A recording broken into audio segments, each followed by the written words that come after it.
Allá en La Guajira arriba, donde nace el contrabando, el almirante Padilla llegó a Puerto López y lo dejó arruinado. Pobre Tite, pobre Tite, pobre el Tite Socarrás. Miren que ahora está muy triste, lo ha perdido todo por contrabandear. ¿Y ahora para dónde irá? Ahora para dónde irá a ganarse la vida el Tite Socarrás. Oye, aquí nacen las canciones, un programa diferente. Los protagonistas por primera vez se reúnen para llevarle a ustedes la realidad de una de las canciones más conocidas del folclore colombiano, el almirante Padilla. En esta oportunidad, su personaje, el comandante Troncoso, comandante del grupo de asalto al buque Almirante Padilla en Puerto López, los familiares del Tite Socarrás y el maestro Rafael Escalona, su compositor, narra a ustedes en este espacio la historia de Puerto López, el Tite Socarrás y el almirante Padilla. Aquí nacen las canciones. Miren que ahora está muy triste, lo ha perdido todo por contrabandear. ¿Y ahora para dónde irá? Ahora para dónde irá a ganarse la vida el Tite Socarrás. Cogió La Guajira arriba, se puso a contrabandear. El almirante Padilla barrió a Puerto López, pobre Socarrás. Barco pirata bandido que Santo Tomás me crea, yo prometo hacerle una fiesta cuando un submarino lo voltee en Corea. Y no lo volteó un submarino, pero quedó anclado y dicen que los brujos guajiros cooperaron mucho conmigo para hacer realidad ese vaticinio. En todo caso, es un cuento. Es una canción vallenata.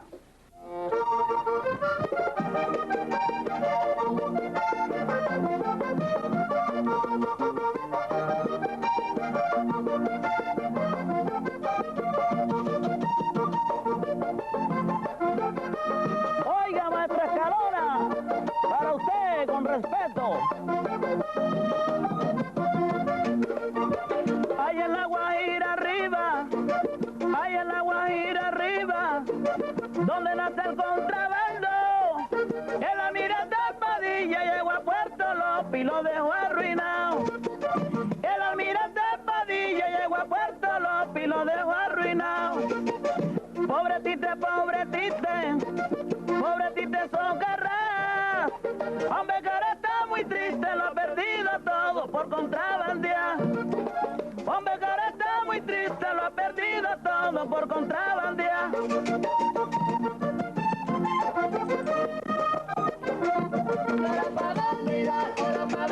A ganarse la vida sin contrabandear.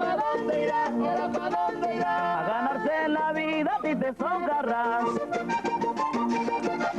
¡Eva!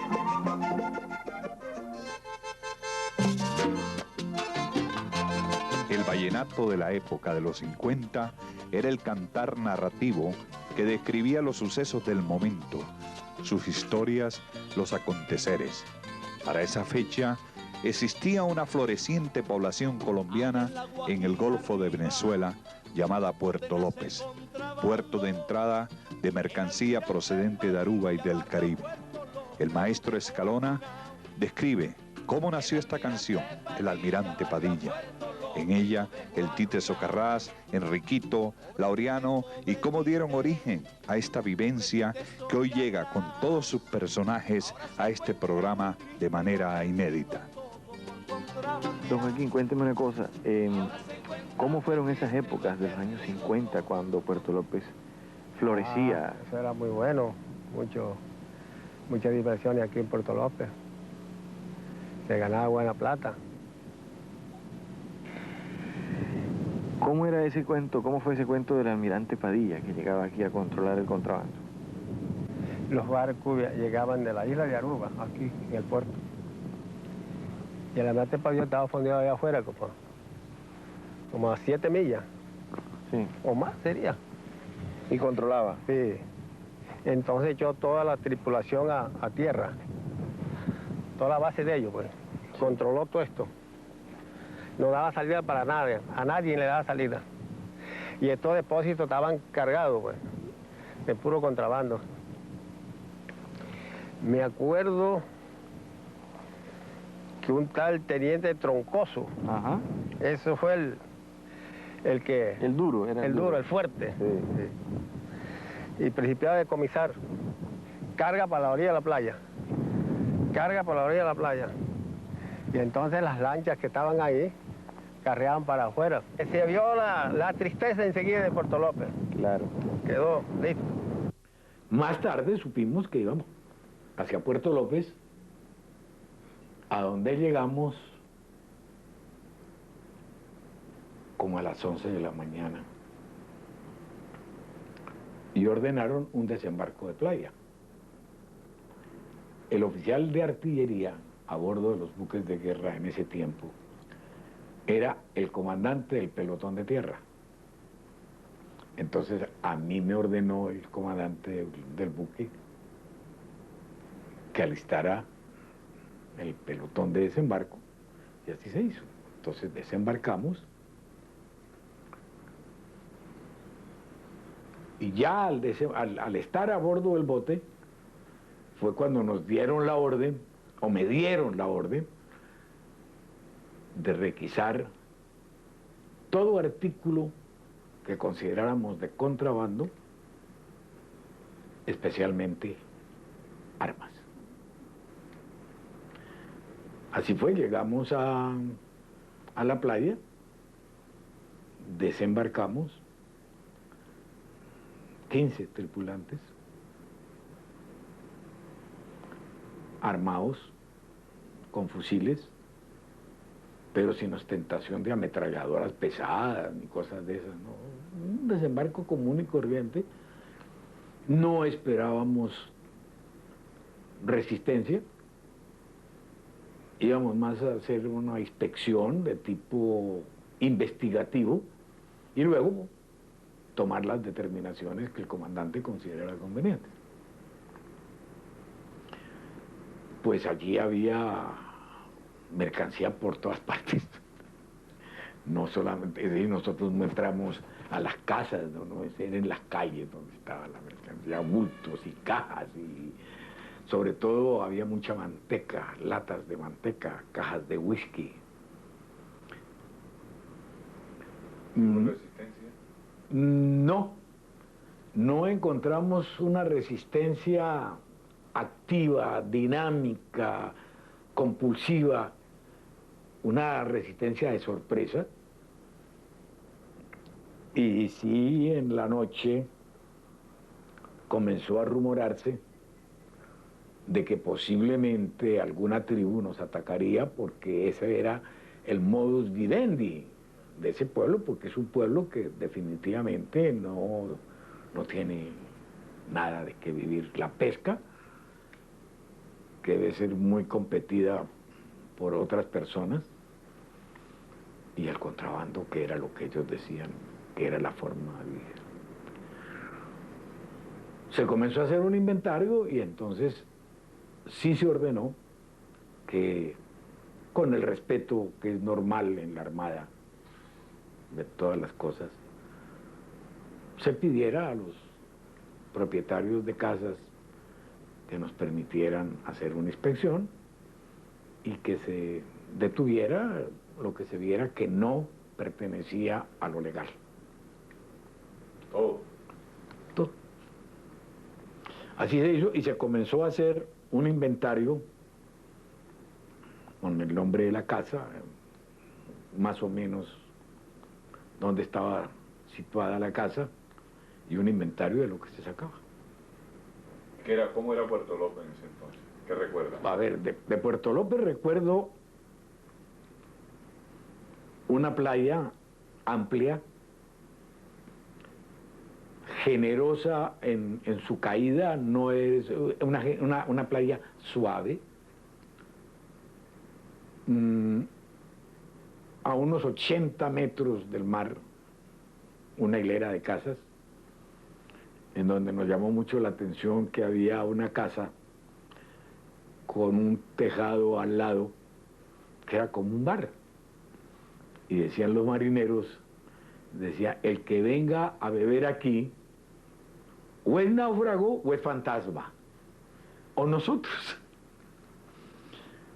Tenía una tienda al lado y del punto donde desembarcamos, como a unos 40 metros, había una boca calle y seguía otras casas. Esa boca calle subía una calle ancha, había unas 2 manzanas, se llegaba a una plaza, estaba la telegrafía, estaba el comando de policía, había policía, y una plaza muy simpática, muy limpio, muy pobre, pero muy limpio. Y tenía unas 4 o 5 cuadras. Y atrás, hacia unos vallares y por el lado del mar, unos manglares muy espesos que le servían de defensa, había aeropuerto. Ese aeropuerto lo descubrimos nosotros a los 2 días, porque en el primer día, pues, primero el alistamiento de las cosas y segundo, pues una expectativa que es propia de esa acción, ¿no? ¿Qué va a pasar? ¿Cuál va a ser la reacción? Por la noche del segundo día se presentaron 2 señores altos, fornidos, si no estoy mal de apellido, Guarán. Entonces ellos me reclamaron a mí personalmente, de que ellos eran príncipes, caciques, y que ellos no podían tolerar eso porque ellos tenían un telegrama que les habían mandado hacía mucho tiempo de la capital del país, en donde declaraban a Puerto López Puerto Libre. Entonces yo les dije, yo tengo entendido, señores, que Puerto Libre representa llegar, pero no sacar. Y si esto se está sucediendo por órdenes de Bogotá, es porque posiblemente ustedes hayan incumplido esa disposición de Puerto Libre. Pero sin embargo, yo no soy la persona que pueda dialogar con ustedes a ese respecto. Yo tengo unas órdenes y las voy a cumplir. Pero voy a transmitir al buque, informándole al comando lo que ustedes me están diciendo, y el comandante ordenará lo pertinente. Se le comunicó al comandante del buque y él desembarcó al segundo comandante para que dialogara con estos señores. Estos señores dialogaron y se les manifestó pues de que no se trataba de nada distinto a una orden de que se capturara toda la mercancía y se pusiera a órdenes de la aduana de Cartagena. Y en la Guajira arriba, donde nace el contrabando, el almirante Padilla barrió a Puerto López y lo dejó arruinado. El almirante... Una tierra promontorio de paz y de tranquilidad. Nos invitaron a almorzar en Villanueva y tuve la oportunidad en ese almuerzo de conocer a Socarrás. Ellos, por tomarme el pelo antes de que llegara este señor, habían puesto el disco del almirante Padilla. Y yo les había dicho, hombre, desenquietos, desenquietos, que ya el buque no está, no me vayan a hacer correr. Y de pronto dijeron que este señor Socarrás llegaba. Me lo presentaron y estuvimos conversando y yo sí noté que él estaba armado. Entonces le pregunté que qué arma usaba.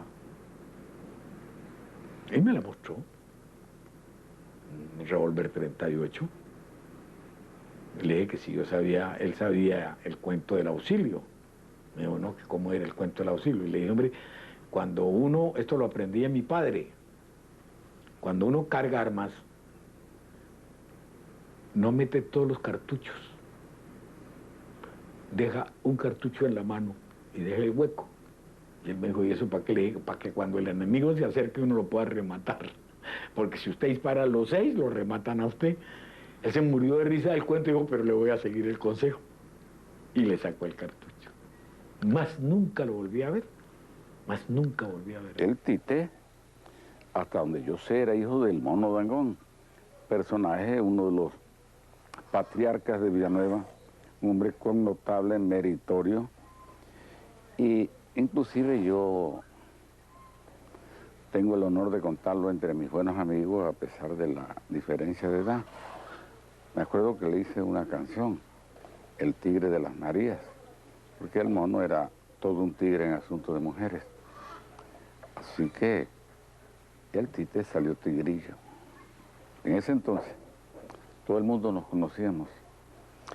Los unos porque eran mayores y los otros porque eran contemporáneos y los otros porque eran menores. Pero había lo que se llama esa fraternidad o espontánea o heredada. El hijo del amigo necesariamente era amigo de uno. Y en los roces permanentes, en las parrandas, en las tertulias, pues todo el mundo se hacía amigo, ninguno pensaba en pelear con nadie, no había por qué. Y el Tite, pues, sabes que mi ramo genealógico tiene mucho que ver con Villanueva, los Martínez. Yo soy Escolomán Martínez y allá pues tengo grandes amigos, grandes familiares, que no te los nombro ahora porque son muchos. Y desde muy muchacho fui a Villanueva. Y allá conocí mucha gente, muchos amigos notables. Y sabes que en todos los pueblos resaltan seres, personas, su personalidad diferente porque todos no somos iguales. Porque unos somos más simpáticos que otros. Y por razones diversas que en el mundo social uno las va aceptando, las comparte y las cultiva. Y eso me pasó a mí con Tite. Y eso le pasó a todo el que conoció al Tite. Ese era el himno nacional del pueblo. Inclusive la mamá del Tite, que es Evarista Socarrás, ella, oye, ahora se murió hace poco, oía ese disco y saliera para el cementerio a llorar, a llevarle un ramo de flores a Tite. Eso hizo época también, el dolor de esa madre. Cómo quería el Tite y cómo hasta la última hora se estuvo todos los días a pies de la tumba del Tite Socarrás. Y Tite fue un tipo muy famoso. Él era peleonero y muy guapo, pero tenía muchas relaciones y caía bien a todo el mundo. Con Escalona no se separaban, tomaban mucho trago y hablaban mucho de su folclore. Fue un tipo muy asistido, muy frecuentado. Las canciones que yo he hecho son más simpáticas la narrativa en prosa que la misma canción. La canción se canta en 3 o 5 minutos, la historia se echa media hora. El compadre Enriquito Orozco ya murió, un patriarca, y él es de familia Orozco, que son conservadores, muy conservadores, eso es. Y los antepasados del compadre Enriquito, su papá, su abuelo, ya conocían al doctor Adriano Gómez.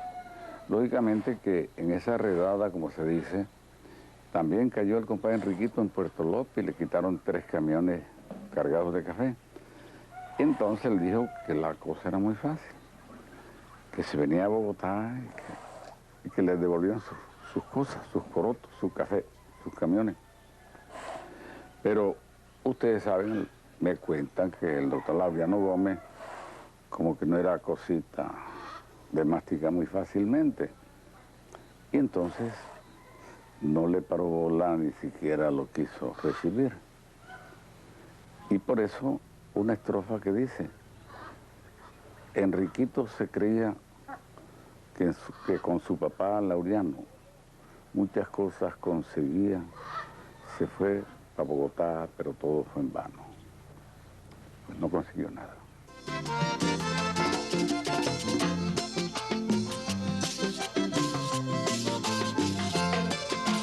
El que tiene es el que pierde, eso dice Socarrás.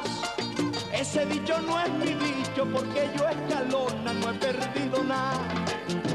Ese dicho no es mi dicho, porque yo Escalona no he perdido nada. Unos pierden porque juegan, Escalona enamorando, pero el tite pobrecito lo ha perdido todo por el contrabando.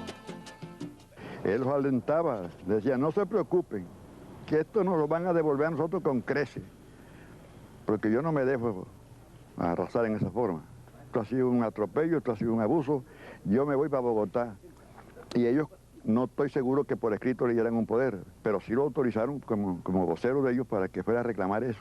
Y él llevaba en mente plantearle el problema de su ruina, de él y de los compañeros, que no era Tite solo, Tito era el más agudo en todo, hermano. Pero había, Chicho Cabello también metía platica ahí, varios, Cheruca Mesa también metía platica, y de allá para acá se repartían.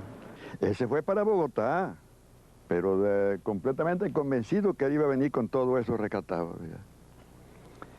Y se bajó, creo que en la casa, o lo buscó inmediatamente en su oficina, a este Uribe Rueda, que era conservador, militaba mucho como laureanista, era un tipo conocido en todo el país, y le planteó el problema. Dijo que él iba a hablar con Laureano porque él estaba arruinado después de todos sus trabajos, de tantos años. Había llegado un barco pirata ahí y los había liquidado a todos.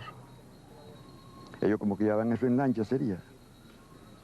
¿Y al fin hubo algún contacto con Laureano? No, él no se atrevió, porque este Uribe le dijo, hombre, Enriquito, cuidado, te has salvado con haber venido aquí primero. Si tú le dices eso a lo que vas a Laureano Gómez, te deja preso de una vez. Entonces Enriquito, para atrás, qué ley. Entonces de ahí esa gente buscó otras actividades. El Tite se puso a sembrar algodón, y Chemo Olivella también, y Enriquito se vinculó a Corazzi, y el contrabando siguió. Después vino el desenlace ese fatal del Tite, ¿no? Que parece que le quitó un poco de imagen, porque Bolívar también era un hombre muy querido y tenía una familia larga, y papá de Chemo Olivella, gallero, amigo de todos, condiscípulo de muchos. Entonces eso siempre impactó al pueblo, porque pueblos chiquitos, relaciones pocas. Eso fue un impacto fuerte, tanto para el pueblo como para los amigos y para todo el mundo. Allá no sucedía eso nunca. En Señal Colombia estuvieron con ustedes estos personajes describiendo la historia de nuestras canciones. Hoy, como todos los domingos en este programa, les estaremos llevando las vivencias de las canciones más populares del folclore colombiano. Ay, en la Guajira arriba, ay, en la Guajira arriba, donde nace el contrabando, el almirante Padilla llegó a Puerto López y lo dejó arruinado. El almirante Padilla llegó a Puerto López y lo dejó arruinado. Pobre Tite,